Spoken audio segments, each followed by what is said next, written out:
ప్రార్థన. కృపా సత్య సంపూర్ణుడా, సర్వలోకానికి చక్రవర్తివైన దేవ, నిన్న నేడు నిరంతరము ఏకరీతిగా ఉన్న దేవుడవు, మారని దేవుడవు, మార్పు లేని దేవుడవు, శాశ్వతుడైన దేవుడవు, సహాయము చేసే దేవుడవు, ఔన్నత్యమును కలిగి ఉన్న దేవుడవు, తోడై ఉన్న దేవుడవు, విశ్రాంతి కలుగు చేయువాడవు. పైన ఆకాశమందును క్రింద భూమి అందును నీవే దేవుడవు, నీవు తప్ప వేరొక దేవుడు లేడు నాయన.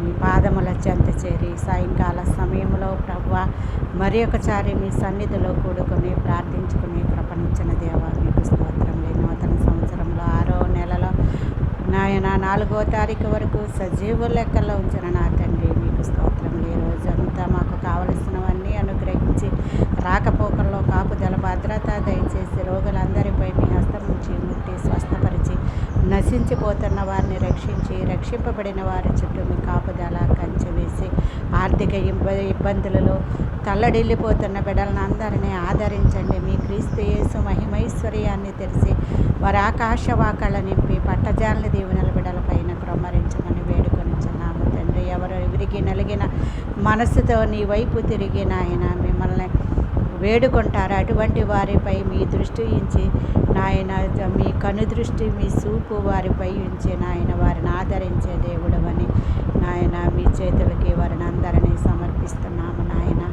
సమస్తమును మేలుకరంగా జయకరంగా దీవెనకరంగా మార్చమని యేసు నామములో ఈ ప్రార్థన మీకు సమర్పించుకొని చున్నాను పరమ తండ్రి.